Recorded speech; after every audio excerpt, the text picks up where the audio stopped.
Olá pessoal, bem-vindos a mais um episódio do nosso Aventuras de um Aposentado. Hoje, pela primeira vez, eu trago um convidado.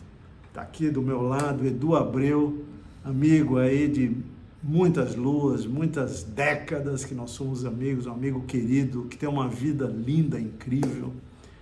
E eu convidei o Edu hoje para contar uma história para nós, que eu acho que é uma história sensacional, porque é uma história de vida.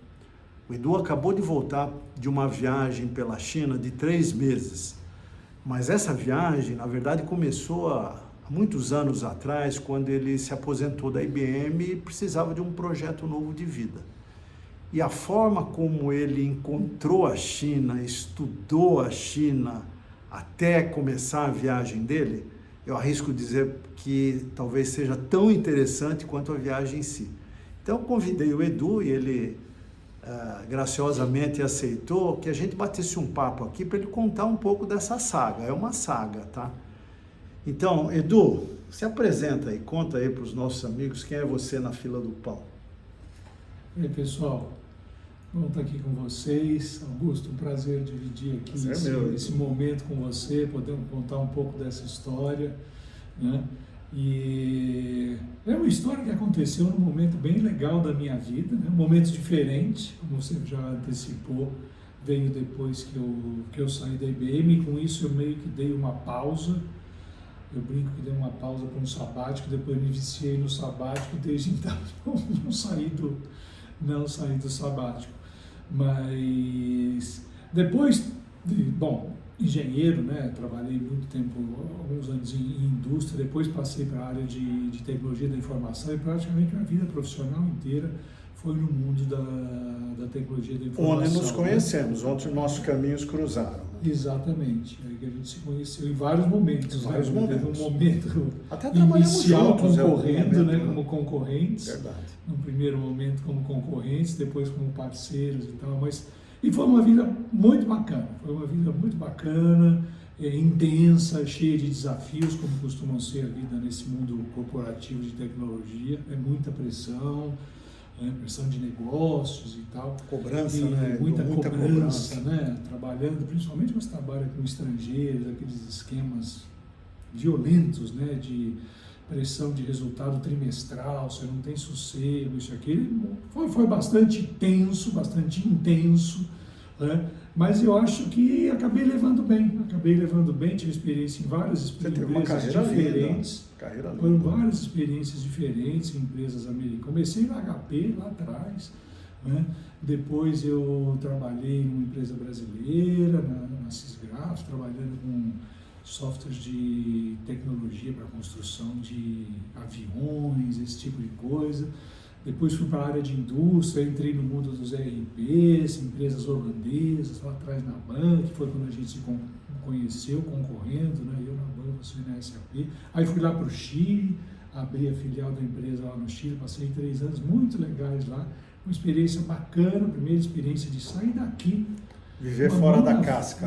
Fora daqui, mão na frente e outra atrás, realmente nada. Eu e um laptop e mais um colega. Isso dá um outro programa, essa história. Né? E fiz uma vida bastante sucesso lá, foi legal. Aí voltei, trabalhei com espanhóis e tal, fui para o mundo da segurança da informação e no final do dia tinha acabado de entrar numa empresa de segurança. Todo mundo ligou o celular, a IBM tinha comprado a empresa. Nossa. Tinha comprado a empresa. E lá fui eu no pacote para dentro da IBM, onde acabei ficando 9 anos. Foi a minha última experiência. O Edu terminou a carreira dele na IBM e eu comecei a minha na IBM. Somos polos opostos. Né? Exatamente. Então foi uma experiência muito bacana, rica também, né? E a hora que eu saí da IBM, aí vem aquela pergunta, né? E agora? E agora? Porque você saiu para se aposentar, você não queria mais trabalhar no mundo corporativo. Naquele momento não queria mais. Foi até engraçado, porque a IBM fez aquele programa de outplacement, né? Contratou empresas e tal. E eu lembro que os consultores vinham, o que nós vamos fazer agora e tal, isso e aquilo.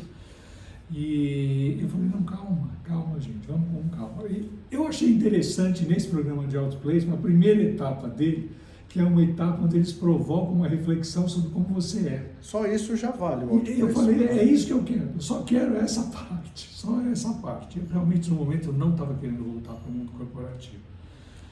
E como não podia deixar de ser,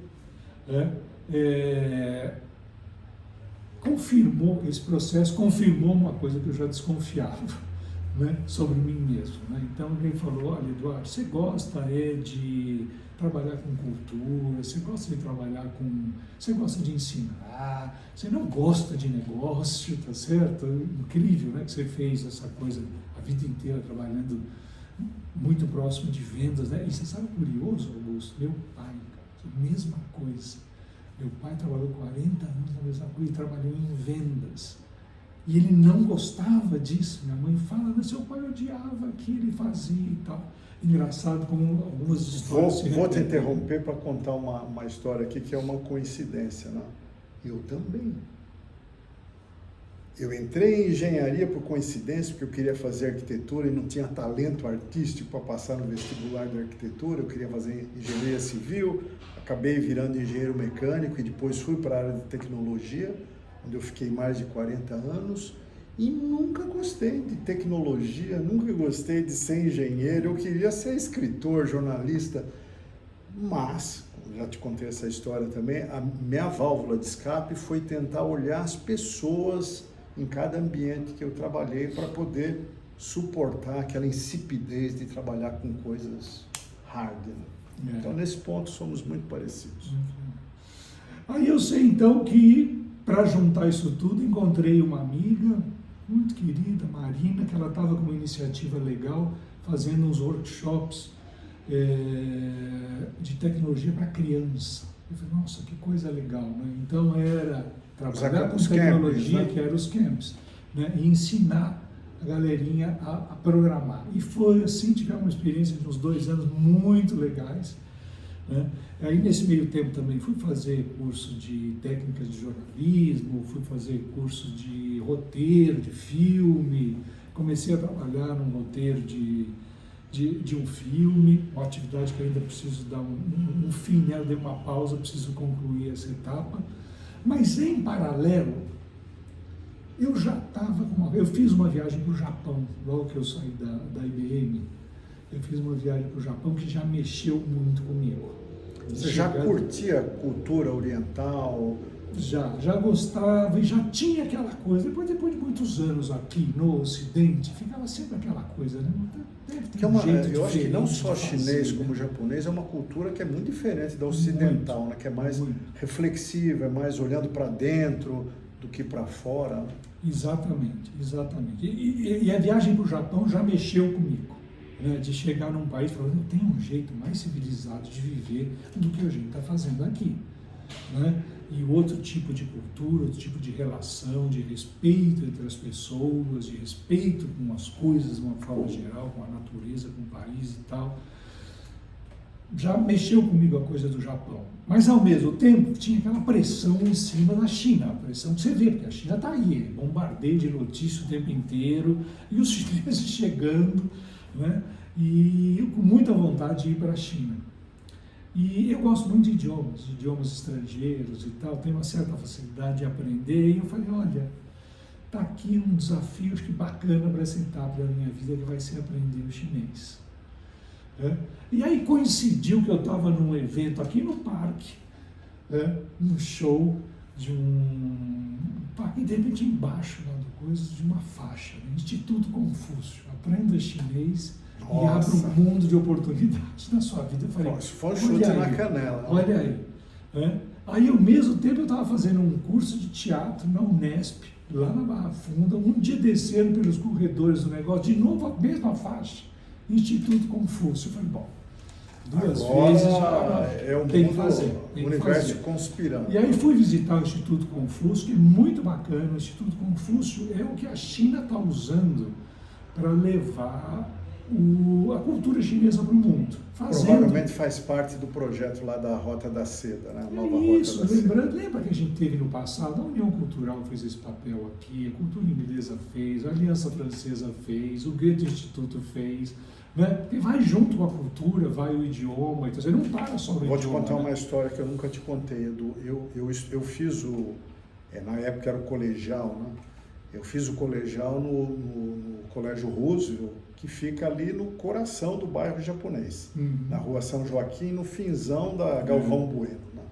Então, como eu não tinha dinheiro, eu descia na Praça do Patriarca e ia andando até São Joaquim. Estava tipo 1 hora caminhando, de noite, né? E de volta. Aí eu atravessava a rua Galvão Bueno inteira, não tinha um caráter português e nenhuma placa, nenhum anúncio, só japonês. Atravessava 3 cinemas que passavam só filmes japoneses e na esquina da Galvão Bueno com a São Joaquim, pertinho do Colégio Roosevelt, tinha um Instituto de Cultura Japonesa, Brasil-Japão, que fazia eventos, integrava todo o bairro, os brasileiros que moravam lá. Então essa cabeça asiática ou oriental de começar pela cultura para depois entrar no negócio é muito diferente do que a forma como o americano, o europeu faz. Eles invadem a nossa praia. Atrás do negócio. O oriental não, ele primeiro traz a cultura e o negócio vem atrás. Eu acho isso muito legal. Então foi assim que eu comecei o estudo do chinês. Né? E Você a iniciativa mandarim. É muito bacana, é o mandarim, né? Que é a língua que os chineses escolheram. Né? Mas não é a única lá falada. Não é a única. Mas eles tiveram que fazer isso, porque na verdade é uma infinidade de dialetos e idiomas diferentes. Às vezes E não todo só mundo dialeto, fala né? mandarim lá? Deveria, mas o objetivo é que se fale, e é o que todo mundo aprende na escola. Nas Na grandes escola cidades fala-se mandarim. Lugar fala. Não, em todo lugar Fala. as pessoas vão falar, vão entender, é o que as crianças aprendem na escola. Você estudou 4 anos de mandarim? Foram 4 anos. Dá para aprender estudando, mandarim em 4 Dá anos? para ter uma noção. Dá para pedir um café? Dá para ter uma noção, dá para pedir um café, dá para perguntar onde está o Perguntar banheiro, o onde- que não quer dizer que eles vão entender o que você está Certo. falando. Você imagina, Aliás, você essa aprender foi uma anedota inglês, curiosíssima francês, um dia italiano. lá, porque além dos dialetos, o chinês tem uma coisa muito curiosa, que é a entonação como você pronuncia as palavras, em que você pronuncia os sons, como você fala os sons, entendeu? E eles usam sempre o exemplo do ma, né, que é o ma, que é o mesmo caractere, um caractere parecido para mãe, para cavalo e tal, mas uma coisa é ma, outra coisa é ma, outra coisa é ma, outra é ma. São 4 coisas completamente diferentes, 4 caracteres diferentes e 4 tonalidades diferentes, 4 caracteres diferentes, e é difícil pegar isso. E eu estava falando um negócio de perguntar Mas do isso banheiro. tem em lá, português, né? Que a gente não se dá conta quando você Mas a põe... gente trata, mas você pode falar a palavra escola errado, que todo mundo aqui vai saber que você está falando escola. Lá não. Sabe? Lá, se você não fala a escola do jeito que é, o cara não vai entender que você está falando escola. E às vezes você está num contexto que não pode ser outra coisa a não ser escola, E o cara ele fica te olhando assim, O que esse que cara esse tá cara está falando? Agora, Edu, quando você começou, você contou uma história aqui que você tropeçou na cultura chinesa, se interessou, começou a ler, estudar mandarim, mas nesse momento, lá atrás, você ainda não estava pensando na viagem, estava pensando em entender um pouco da cultura chinesa. Aí, num certo momento, chegou a ideia da viagem, é isso? Exato. Como é que isso No começo aconteceu? era um mandarim, tinha no fundo a ideia, quer dizer, eu sabia que em algum momento eu queria ir para lá. Mas você não começou a estudar pensando na viagem no início, né? Foi meio simultâneo, Bolsa, Tá bom. foi meio simultâneo, né? Porque teve o lance do Japão, né? Porque eu fiquei na dúvida se eu estudava mais japonês, porque eu estudei um pouquinho de japonês para ir no Japão e poder me virar com o básico lá, né? E fiquei super entusiasmado com conseguir me virar um pouco, mas mais fácil no Japão do que o chinês. Eu falei, e se eu quero ir um dia para a China e quero entender o que essa galera está falando aqui em volta, Bom, só em São Paulo já tem 300 mil chineses hoje em dia. Sabia Nossa, tudo disso? isso, não sabia. 300 mil chineses. Isso- Chineses, não é descendente Isso é mais do que chinês, japonês, não é? Eu imagino. Não. O japonês tem mais. Tem mais, tem mais.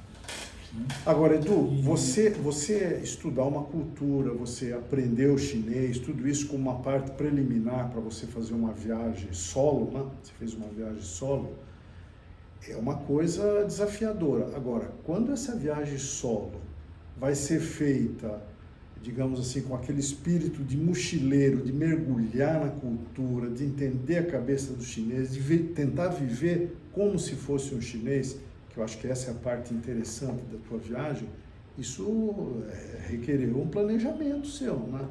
Ou não? Ou você falou, comprou a passagem, bom, fui. Como é que foi essa transição? Teve e não teve. Ah, é? Teve e não teve. Você foi na cara e na coragem? É, porque é engraçado, Augusto, eu só fazendo uma regressão um pouco. Né? A gente até acho que já teve essa conversa algumas vezes sobre planejamento. Mas não contando para a turma aí. Não contando, né? Eu não sou um cara de planejar muito. E é? é engraçado. E a minha vida, Você se confessou ela como um cara de teve humanas que caiu na sequência. tecnologia. A minha vida teve uma sequência de eventos que se sucederam um após os outros sem que eu fizesse um planejamento. Tinha meio que uma linha de ação comum por trás de todos eles, mas na verdade as coisas foram acontecendo uma depois das outras. Quer dizer, um trabalho veio porque um amigo me chamou por conta do que eu estava fazendo antes. Ele falou, olha, você está trabalhando em fábrica e eu vou começar a vender um software que é usado em fábrica. Ninguém Então, melhor do que você para vir me ajudar claro. com esse negócio. Lá fui eu. Né? Aí estava dali, aí passei um negócio comercial. E puxa, estava numa empresa grande, aí era uma empresa menor que queria organizar um departamento comercial, falou, traz a experiência dessa empresa maior para essa pequena. Fui lá para uma empresa pequena. Aí depois veio uma outra que tinha feito uns projetos de sucesso com os colegas e de repente tinha uma empresa abrindo um escritório em cada lugar do mundo. Bom, você já trabalhou com a gente se dá bem, que tal a gente juntar força? Foi uma coisa depois da outra, sabe? E nisso cresci o grau de responsabilidade, o grau de experiência, fui crescendo dentro da hierarquia das empresas também, né? Até chegar a ser executivo top aqui no Brasil, depois na América Latina, depois falar, isso não é exatamente o que eu quero, volto. Aí acontecem as coisas, tipo da IBM, no acaso de ter sido comprada a empresa de segurança para cá, ou seja, tinha uma linha mestra conduzindo isso, mas muito mais uma sequência de fatos. E por trás, eu acho que tinha uma coisa que eu sempre falo, especialmente com os mais jovens, né? O que me abriu muita porta foi estar fazendo bem o que eu estava fazendo. E ninguém me chama se você não está fazendo direito. Né? Então faz bem o que você está fazendo, que principalmente num país como o nosso, que falta tudo. E o resto deixa por conta do roteiro da vida. A oportunidade aparece, o roteiro da vida foi fazendo. Então tinha, né? Eu comecei a entrar, teve o idioma. Depois da história do idioma foi a cultura. Eu comecei a fazer parte de um clube de literatura que só lê livros de autores chineses. Então, você começa a ler história da China. Aí faz curso especificamente sobre a história da China. As dinastias, aquela coisa toda, e começa a dar vontade de ir lá ver isso acontecendo. Né? Então, teve esta preparação, sim, e isso me fez conhecer, por exemplo, uma das séries, talvez, vi uma série maravilhosa que falava sobre o Rio Amarelo. Né? Como os chineses dominaram, uma série chinesa. Uma plataforma muito bacana para quem gosta, chamada Viki. Não tem nada a ver com as streams mais populares. Mas é muito popular, porque ela só faz população. Não, aqui no mundo. Aqui também tem muita gente. Ouvi falar. Viki, Rakuten. Você já viu Rakuten? Muito jogo de futebol, você vai ver lá. Rakuten eu conheço, mas o entendeu? Viki não. Estão juntas. Tá? É uma plataforma de streaming de filmes de cultura asiática. Tem tudo lá. Coreia, Japão, China continental, Taipei. Tem tudo lá. Né? E essa história falava o Grande Rio. É como os chineses dominaram o Rio Amarelo. Né? Mas eu vi isso, fiquei maravilhado. Eu tenho que ir lá ver, tem que seja voar por cima do Rio Amarelo. Aí você vai ver onde é que está na geografia, vai estudar onde é que ele corta, os maiores rios da China. O Edu, eu vou te interrompendo aí para pontuar coisas legais em torno do que você está falando. Você está falando aí do Rio Amarelo, né? Você falou, pô, eu tenho que ver isso em loco, eu tenho que ir até lá e conhecer isso eu mesmo. Quando a gente pensa em China, a gente vê aquele mapa imenso, você lembra de Beijing, você lembra de Hong Kong, mas eu acho que poucos brasileiros, eu inclusive, têm uma noção assim da geografia da China. Dá uma ideia para nós, o que é a China como geografia, o que está no norte, no sul, onde está Hong Kong em relação a Beijing, como é que é a geografia da China? Bom, um país de dimensões continentais muito parecido com a nossa, muito diverso, né, que se desenvolveu demais na costa do Pacífico, onde estão as principais cidades da China. Você tem áreas meio desérticas no centro, principalmente no centro-norte. Né? Deserto de Gobi, a China. Gobi, está lá, inclusive. Está no norte. A Mongólia, na China, a Mongólia, está naquele trecho. Né? Depois você tem... A Mongólia é parte da China. São duas coisas. Você tem a Mongólia é um país independente e você tem a Mongólia interior, que é uma província da China. A China é dividida em províncias. Para nós são estados, lá são províncias. Tá? E meio que foi aquela história. A China sempre brigou com os russos, né? Tá lá, vizinho de cima. Agora estão amiguinhos. Essa amizade de amiguinho aí é para inglês ver. É para inglês ver, para a gente ver. Mas na verdade os caras brigaram a vida inteira, né? Então lá. E eu acho que inclusive a Mongólia foi meio que criada para ficar um tampão ali no meio, sabe? Entre a China e a Rússia, um tampão ali para evitar muita briga. Mas, de novo, e tem um pedaço da Mongólia que é chamado Mongólia Interior, que é a parte sul da Mongólia, que está na China, faz parte da China. Né? Tá? Depois você tem o lado mais oeste, né, que você vai avançando para aquelas províncias que culmina lá, encostado na Europa, né, e naqueles outros países lá do... Como é que chama aquele Oriente lá? Onde está Cazaquistão, aquelas coisas, você tem a província de Xinjiang, onde estão os uigures, né, que é por onde passava a rota da seda para chegar na Europa naquela época. Né? Então essa é uma área mais de plantação, mais deserto, muita mina, né? Mina de minerais, esse tipo de coisa. Né? E depois do sul você tem uma área também mais agriculturável, né? Que faz a fronteira ali com os países do sul da Ásia, né? Onde você tem lá Myanmar, aí você vai ter a Índia, você vai ter ali no sudeste, você vai ter parte de Tailândia, Indonésia, Vietnã, Laos, essas coisas todas, isso tudo está bem no sul. Né? Mas tudo isso está próximo geograficamente da China? Não, isso tudo é... Não, Tailândia, Não, Indonésia... isso não, está próximo. Está próximo. Isso faz fronteira com a China, né? O Vietnã faz fronteira com a China. Vietnã sim, mas eu achei que Myanmar, Tailândia, não, Indonésia... Tailândia está um pouquinho mais para baixo. Tá? Mas está muito próximo, a distância ali é próxima, tanto é que eles brigam. As grandes cidades da China, né? Além de Beijing e Hong Kong, que são os mais conhecidos, quais são as cidades maiores que as grandes cidades, as principais cidades estão exatamente na costa, né? Então começando lá pelo norte, você tem Beijing, está no nordeste da China, não está na costa, mas não está muito longe. Tá? Aí você vai descendo, você tem uma outra Beijing província. é Pequim, né? É Pequim. Aí você tem outra província lá chamada Zhejiang, que é uma província muito desenvolvida da China. Isso é industrial, Zhejiang. É. E onde a capital é Hangzhou, que é uma cidade muito legal, fiquei apaixonado pela cidade. Aquela estação ferroviária incrível é Hangzhou. Foi o primeiro lugar para onde eu fui quando eu saí de Beijing. Eu lembro. Né? Que eu tive a chance lá de fazer umas aulas na universidade, umas aulas de chinês lá na universidade lá de Hangzhou. Né? Aí de Hangzhou, que está próximo, mas também não está grudado da costa, eu fui para Xangai, que é uma mega cidade, né? Impressionante, mas próximo de Xangai você também tem outras cidades grandes e bem grandes. Né? Aí eu fui descendo, fui em direção a Hong Kong, que já é bem sudeste da China mesmo, que é a província de Guangdong, de Cantão. Né?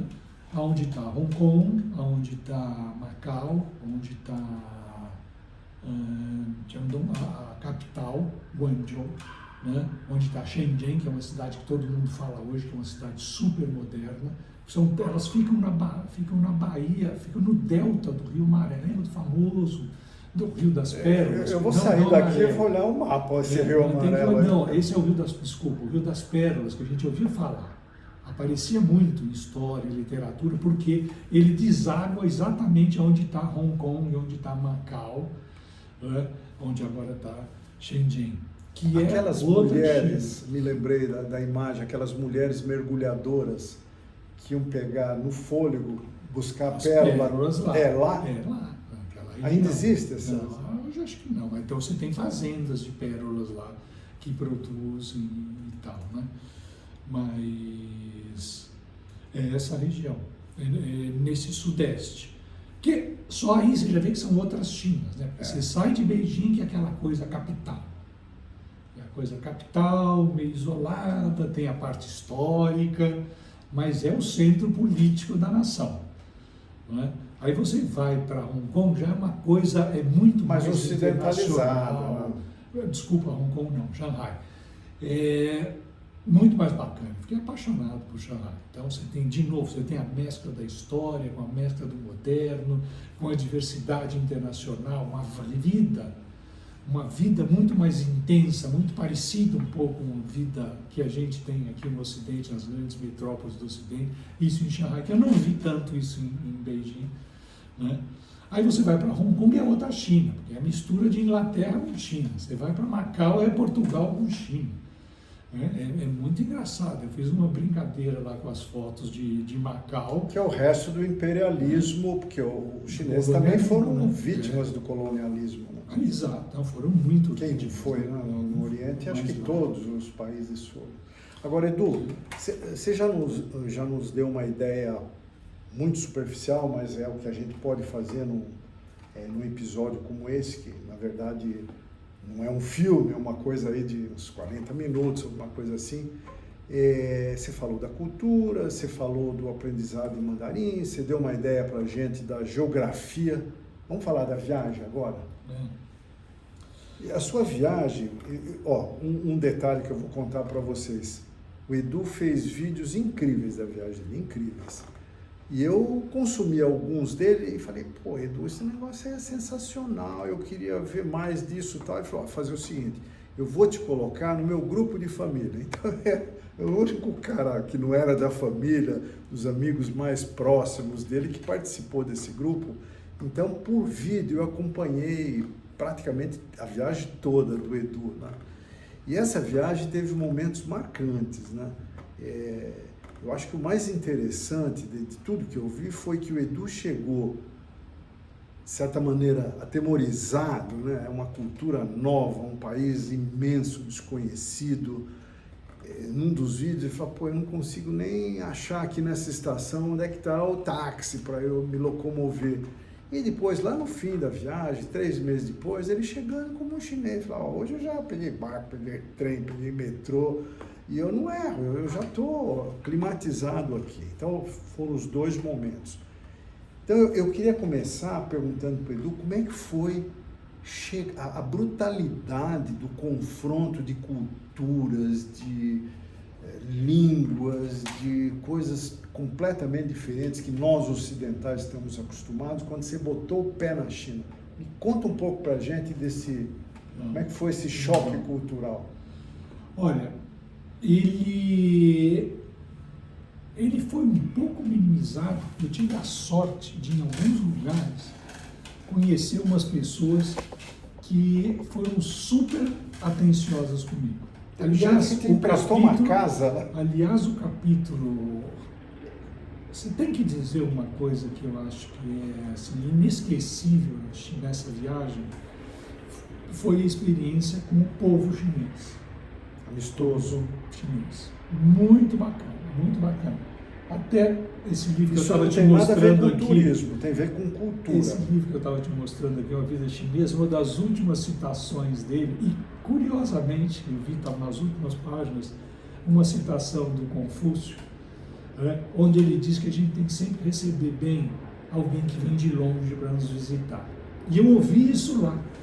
Eu ouvi isso deles. E estava aqui no livro que eu acabei de Isso ver. não tem nem nada a ver com turismo, tem a ver com a cultura chinesa. Com a cultura. O Confúcio falava isso.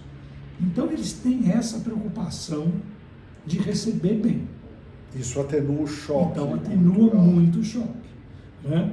Eu tive a sorte Você de que começou algumas por onde, pessoas, eu comecei por Pequim, né? Comecei por lá. Então pelo lá lugar grande, né? teve uma pessoa que super legal, uma amiga daqui, indicou algumas pessoas em algumas cidades, falou, olha, tá indo o Edu aí, dá uma força na hora que ele chegar. Mas esse dá uma força na hora de chegar... É muito relativo. Né? O cara estava me esperando no aeroporto de Betim, entendeu? Estava lá, na saída do negócio. Ele me trouxe dinheiro para eu não ter que trocar o dinheiro. Ele foi comigo. E era um desconhecido. Que foi conectado através de essa pessoa. Entendeu? Foi lá comigo comprar o chip do telefone, que precisava do chip do não celular. Era um cara remunerado para isso, era um cara que estava quebrando um galho. No sábado, que interrompeu o trabalho dele. Nossa. E depois me falou que estava indo, me deixou, me pegou, me levou para o hotel, me deixou dentro do hotel e foi trabalhar. Mas nesse sentido, eles são parecidos com a gente, né, Edu? Mas esse nível de gentileza, olha, tá o Edu, você vai no aeroporto, mas olha, sabe, receber e trazer aqui desse jeito. A gente tem um monte de defeitos, mas acolhimento é uma das nossas qualidades. Mas é que eu acho que lá eles vão além, sabe? Realmente, a gente trata bem, dá uma força, você não ignora. O brasileiro tem muito isso. Aliás, é o único país do mundo que eu ouço falar que você pode vir morar e os estrangeiros falam isso. Aqui eu me sinto, eu não me sinto um estrangeiro aqui. Em nenhum outro lugar do mundo. Também é assim? Na China não é assim. Não é, né? Você sempre vai ser um estrangeiro lá.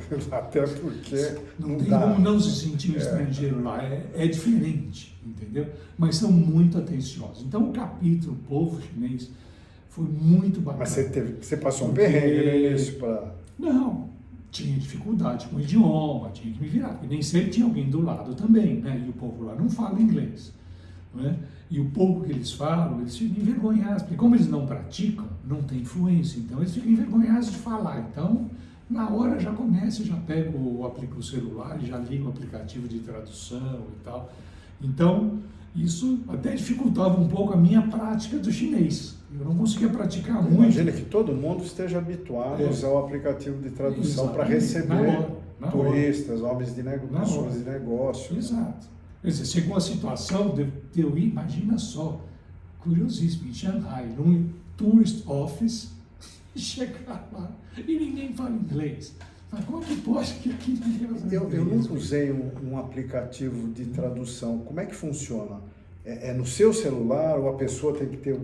Não, você pode ter no seu, você liga, ou você escreve e ele traduz para o chinês, ou você fala. Fala português. Fala português. Ele Na verdade, traduz. eu prefiro falar em inglês, porque eu acho que o tradutor entende melhor. Você fala em inglês e ele traduz para o chinês. E aí o chinês responde em chinês e ele traduz para o inglês? Ele fala em inglês, ele fala em chinês e ele traduz para o inglês. Ele é two-way?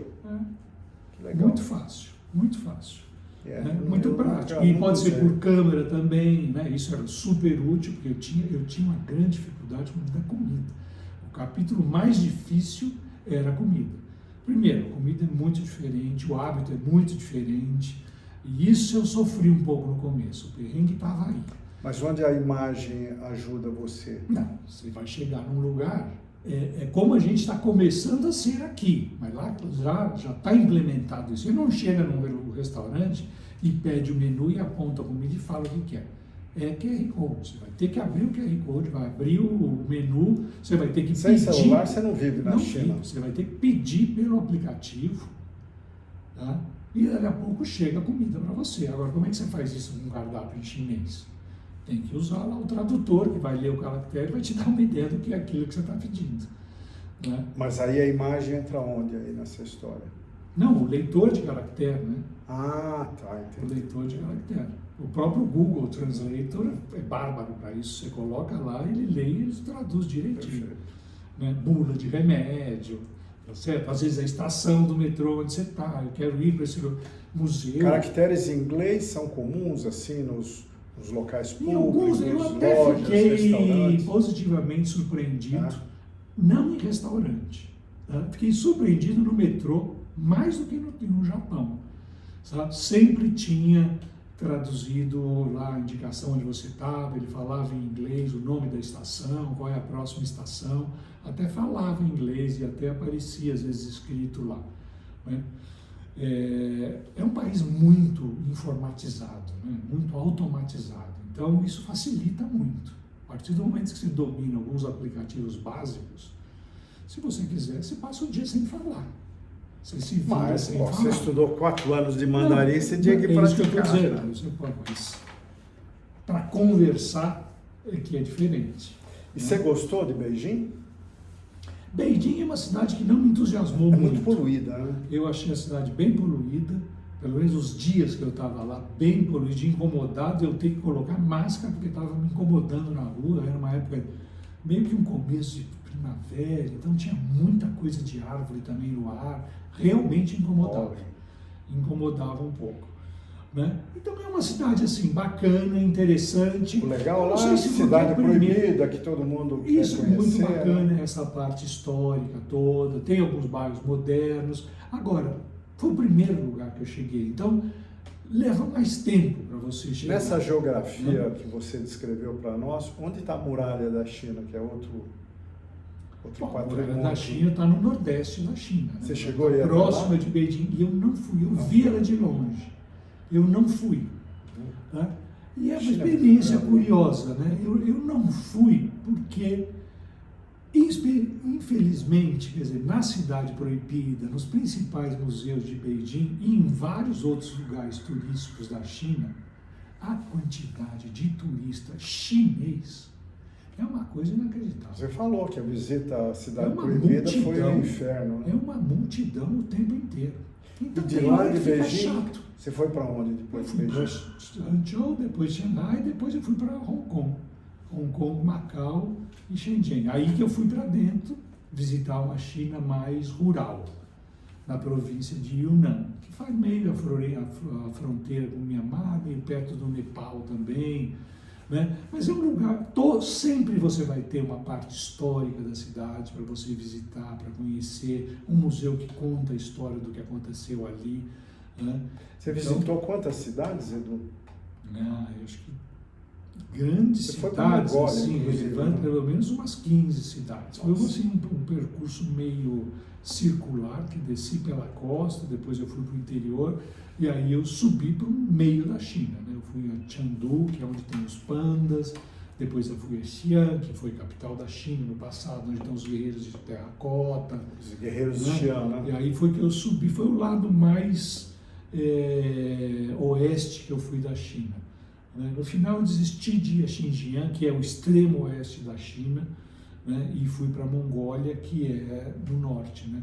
A Mongólia interior. E nesse roteiro todo que você fez, Edu, quais as coisas incríveis que, se você fosse um guia de turismo, você diria, olha, se for para a China, não perca isso. Quais são? Primeiro, a China está passando uma transformação enorme. Então, todas as grandes cidades, você sempre vai ter uma área moderna e uma área histórica. E esse contraste é muito legal. Esse contraste é muito bacana. Isso na Europa existe também, nas grandes cidades. Mas lá, É muito a diferente parte o moderna, contraste. quando você vai para a parte moderna de Shanghai, entendeu? É Você moderno. não tem ideia do que é aquilo. São aqueles prédios que a gente vê, A internet, sabe, né? gigantescos, né? Todos eles, final da tarde, é outra Metrôs coisa que eu aprendi, você incríveis. tem que sair na China no final da tarde. E muda, tudo muda. A hora que acendem as luzes, então todos aqueles prédios gigantescos, modernos, de arquitetura fantástica, arquitetura moderna fantástica, ousada, arrojada, sabe? Aquilo tudo vira Ilumina. um mega painel, ou vários Tipo mega Tóquio à painéis noite. de LED, entendeu? Maravilhosos, maravilhosos, com show de luzes e tal, muito bacana.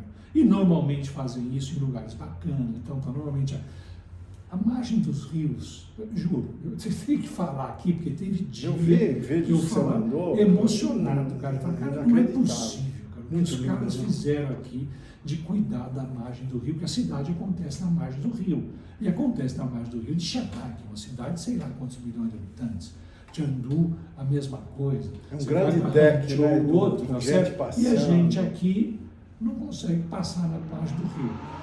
Entendeu? Agora, sabe? Então tem trabalho. Ficou limpo, estão investindo há décadas, né? Há décadas eles decidiram, não, a gente tem que limpar, porque estava tão poluído quanto os nossos rios aqui. E eles decidiram limpar.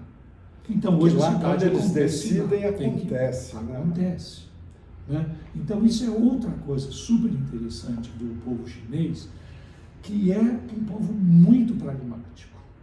Sabe? Tem que fazer, o cara vai e faz. Não tem mimimi. É um país que não Agora, tem Edu, mimimi.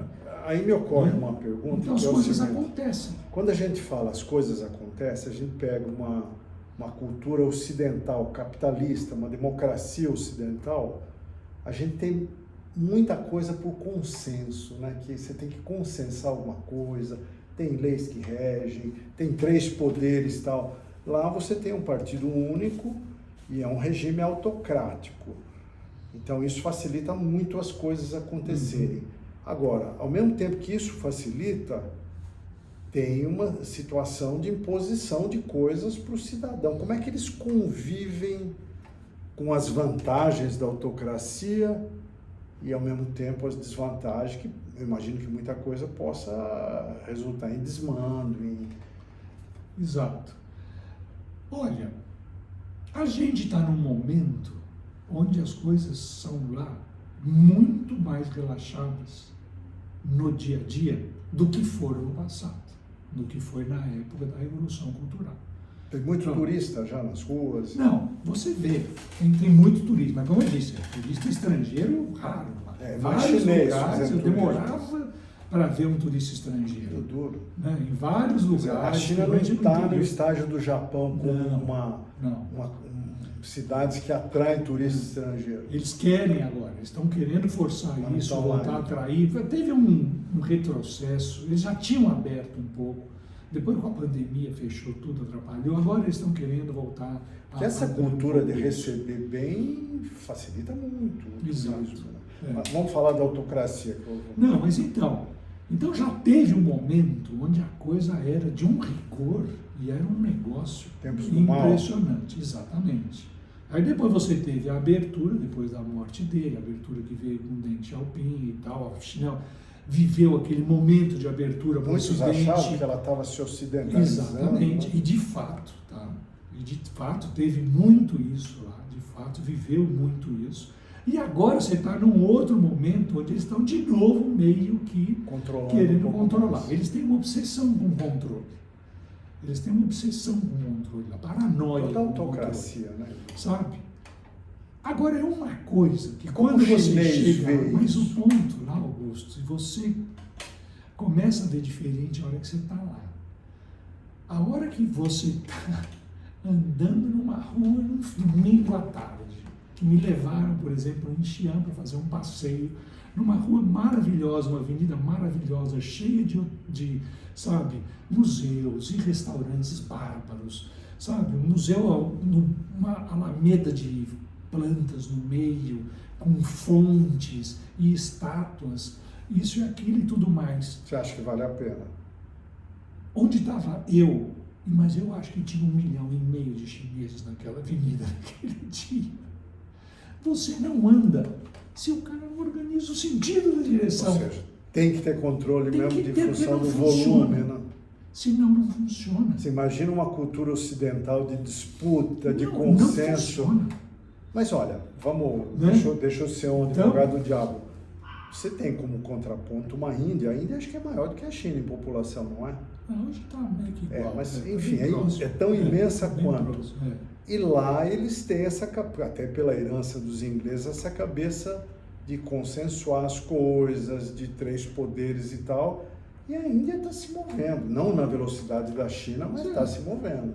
São diferentes modelos. Né? Então, o que eu quero dizer é o seguinte: tem controle, tem fiscalização, tem câmera em tudo quanto é lugar. Você não entra numa estação de metrô. Mas você conversando com os chineses, ele se sente oprimido? Você não entra numa estação de metrô com uma bolsa qualquer que seja, com uma sacola de supermercado, sem passar por um esquema. Nossa. E os chineses não se sentem constrangidos com isso? Nem eu me sentia no final. Eu já entrava, de vez em quando eu fazia para provocar, só para ver a reação deles. Água. Tinha água na mochila. Se eu deixasse a água dentro da mochila, o cara mandava eu tirar a água de dentro da mochila. Deixa eu ver isso aqui. e botava no aparelho Como para ver avião. se era água mesmo. E se não fosse água, se ele não tivesse o aparelho ali, ele mandava eu tomar, toma, Nossa. sabe?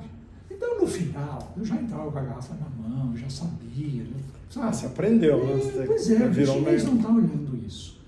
Né? As câmeras que estão lá. Agora, Você Você passou anda por um lá? grande perrengue na China? ah, Deve ter passado o alguns. perrengue mais chato que eu passei lá, não, assim de situação pública, não. A situação mais chata que eu tive lá foi um problema de ter que ir para o hospital, um problema de dor nas costas, essa coisa. Foi até interessante para ver como funcionava. Funcionou bem? E funcionou super bem, fiquei impressionado. Hospital público, evidentemente. Eles não, o hospital lá não é público, é tudo Não é? pago. Ah, é? É, eles não têm coisa social lá, é tudo Mas pago. o chinês médio tem dinheiro para pagar 15 pratas a consulta. reais? Em reais? 15 reais? Nossa. 15 reais a consulta. Entendeu? Então, um mega hospital Socializado, né, Edu? gigantesco, entendeu? Fila, gente pra caramba, mas aquilo tudo Triagem organizado, tudo boa, informatizado, triagem boa. sabe? Tudo informatizado. Você chega lá na entrada, você já, no meu caso, bota o passaporte, automaticamente já tinha o nome, já estava em todos os sistemas do hospital. O que você vai fazer? É uma consulta, dor nas costas é ali que vai. Chegava lá próximo, já aparecia meu nome lá, já estava registrado na fila da consulta que ia ter do lugar de dor nas costas. Entrei lá, o rapazinho me atendeu, o médico, assistente, isso e aquilo, 10 minutos, claro, então né? foi um perrengue chique esse, Ah, né? pois é. Saí de lá já com a consulta na mão, com a receita na mão, não, no celular, a receita no celular. Né? Fui para o corredor, bota o QR Code no totem do corredor, já aparece a sua receita no seu nome, com os remédios, você paga, porque já está integrado com o aplicativo, claro, porque é dinheiro.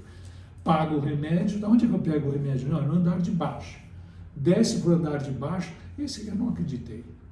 Eu levei nem 5 minutos para sair de dentro da consulta, pagar a receita, o remédio da receita e chegar no Esse é andar o lado de baixo. bom do controle, né? Porque junto com a informatização, você acaba Augusto, tendo um quando eu processo cheguei no fluido, andar de né? baixo, no balcão, para pegar o remédio, eu olhei atrás do balcão, tinha uma prateleira automatizada, com braços de robô, Nossa. pegando os remédios. Eu fui chegando no balcão, eu mostrei o meu celular para a mocinha que atendia, ela virou para trás, ela pegou uma cestinha, Já tá a cestinha do Edu que tá lá. essa sua, a cestinha do Edu com os meus remédios ali, nem 5 minutos. E esse foi o teu perrengue. E o ponto alto da tua viagem, Edu, qual foi? O ponto alto, eu fiquei, de novo, muito emocionado com o tratamento das pessoas. Quer dizer, essa parte, por exemplo, teve gente que me Lado acompanhou, humano. que me levou para o hospital, que me levou e foi. E a preocupação Porque alguém que te comigo, emprestou uma casa, não essa teve mesma isso, pessoa que me levou. que era um pro hospital. desconhecido. Eu conheci lá. Mas um doce de professora da Conheceu na universidade. Exatamente, foi a pessoa que abriu a porta para fazer umas aulas lá e tal. Foi Mas legal no a sua final, experiência de super aulas na bacana, universidade? super bacana. Conseguiu acompanhar bem? Acompanhava, é até bem parecido com o esquema de aula que eu tinha aqui. Eles me colocaram num grupo do meu nível, mas era um grupo de alunos só estrangeiros. Eram só estrangeiros estudando lá. Era gente da Arábia Saudita, gente do Afeganistão, gente da Rússia, gente do Vietnã, da Tailândia, molecada, né? Tinha um tiozão lá e uma molecada que mora na universidade, morava na universidade. Todo mundo mora na universidade lá. As universidades são outro capítulo à parte, são maravilhosas, enormes, enormes. Os campuses, maravilhosos, tudo com jardim, planta verde, gente circulando de bicicleta para lá. As áreas de dormitório, né, a gente lembra do que era o CRUSP aqui da USP, isso você tem lá, qualquer universidade, você tem dezenas de prédios desses para acomodar aqueles milhares de Você estudantes sabe lá. que os chineses importaram a cultura de desenvolvimento, de educação universitária dos americanos, sabe? Da Sim. história da Ivy League, Né? que eles compraram, ou pagaram, isso há uns 20 anos atrás, pelo direito das melhores escolas americanas a não é que eles copiaram o currículo, mas se inspiraram no currículo de Wharton, de Harvard, de Stanford, para criar currículos equivalentes, transformados para a cultura chinesa. E levaram professores dessas escolas para implantar isso. E os bobocas dos americanos venderam isso. E você vê nas universidades, frequentemente, você sempre vai achar pelo menos um prédio que tem o nome de um desses caras. Sabe? Em homenagem a fulano de tal que veio aqui e deu aula naquele período, ou que financiou a construção do laboratório, isso seja dá americano, tão certo alemão, inglês, vi vários lá, francês. O Brasil fez a mesma coisa com o ITA aqui no Brasil. Não sei se você sabe, os primórdios do ITA foi MIT, professores do MIT que vieram para cá, criaram o currículo do ITA, deram aula no ITA, por isso que nós temos uma Embraer. Se a gente tivesse feito o que os chineses fizeram de forma ampla com a Ivy League, talvez fôssemos um outro país hoje. Mas, Edu, estamos encaminhando para o fim. Eu adoraria conversar 3 horas aqui, mas, enfim, acho que não dá para a gente fazer isso. Se você fosse sugerir para alguém que tivesse curiosidade em fazer uma viagem como a sua para a China, que dicas você daria? Olha, são várias Chinas. Então, eu acho que você tem que se planejar para pegar uma pincelada de cada uma delas. Então, você, claro, que vai chegar para o Xangai, entendeu? Que, aliás, eu sugiro que chegue para o Xangai e não para o Beijing, acho mais legal. Mas sou eu. Né? Xangai é mais legal que Beijing. Mas eu achei muito mais legal. Começa por uma cidade dessas, e depois você vai para uma cidade menor. Que nessas cidades eles estão assim, mais preparados para te receber. Né? Aí você vai conhecer outra China. Né? Que não é a China só das grandes metrópoles, mas são cidades grandes, mas menores. Aí você sai da costa e vai para o interior também. Tem que ir para a Xi'an. Xi'an foi capital da China, não tem como não ir. Tem tanta história quanto tem Beijing. Só para ver os guerreiros já vale. Entendeu? Só isso, entendeu? Mas a cidade murada de Xi'an... Hong Kong vale muito a pena também. Hong Kong é fascinante. Hong Kong é fascinante, porque é uma mistura de Inglaterra com China. É outra China. Aliás, é outra China, é outro idioma, porque lá você fala o cantonês. Você não fala. Mas lá o inglês é fluente. Na rua, muita gente fala inglês. É outra moeda, ainda é outra moeda. Você vai para Macau, que você só atravessa a Baía do lado da Macau ali, a mesma coisa. É outra moeda também, a pataca. O dinheiro de Macau é a pataca. Mas não precisa se planejar muito para fazer essa viagem? Você acha que não é? Você tem que escolher alguns lugares básicos e, obviamente, aí faz uma seleção, o que eu quero ver em cada lugar. Mas, para isso, você pesquisa na internet, é muito fácil de achar. Né? E depois conversar com quem já foi, porque dá ideia, tem coisas que vale a pena ver e tem coisas que não vale. Eu acho que tem que conhecer a China do interior também, as cidades menores, aquela província. Eu acho que das coisas que foi, você me contou, né? Talvez uma recomendação, eu estou tentando me colocar no seu sapato, né? Seria de que se a pessoa não é digitalizada, ela vai ter problemas na China, né? Porque a China hoje opera através do celular, como você me falou. Isso sim. Porque tem pessoas que não têm esse perfil, teriam dificuldade na China. Né? Exato. Não, isso precisa, isso é fundamental. Isso é o básico, né? Tudo lá você faz com celular. Né? Você não, alguém que não é fluente em uso de celular. Mas, veja, o país inteiro funciona assim.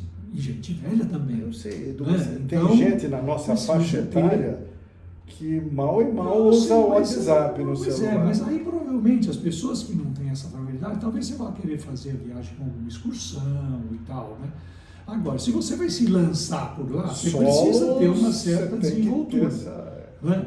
Porque, de novo, você está num país diferente, você tem que ter habilidade de conversar, saber se aproximar das pessoas, né? Porque eles ajudam, mas você tem que provocar ajuda também. Né? Uma vez que você peça ajuda, ele vem.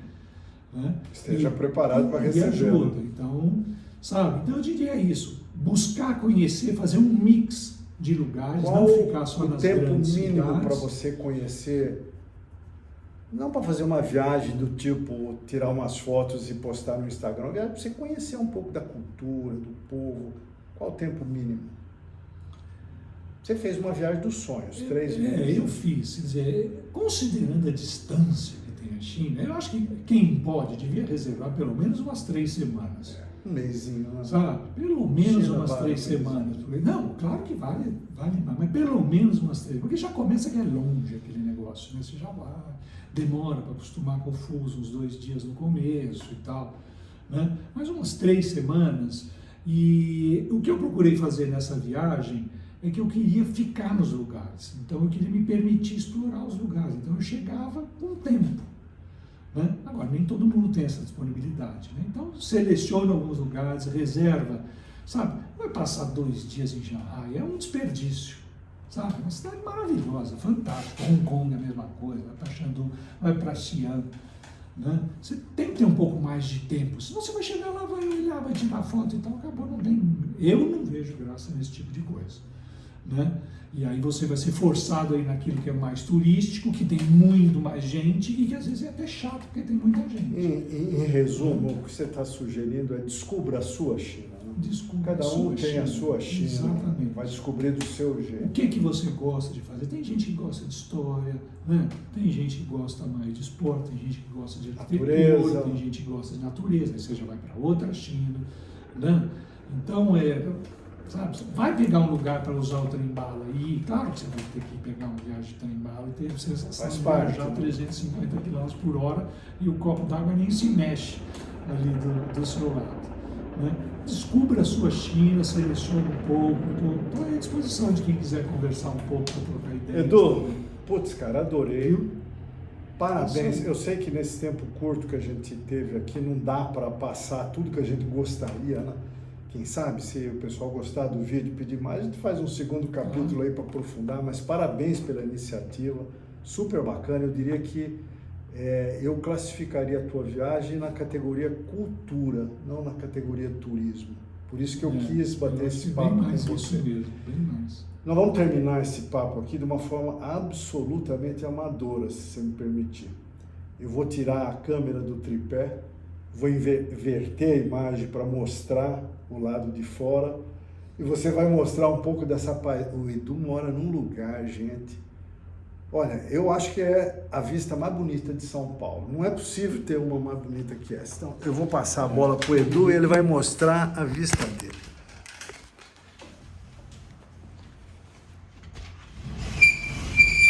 Edu, não estamos gravando, não dá para inverter a câmera. Então você vai simplesmente virar o celular e descrever.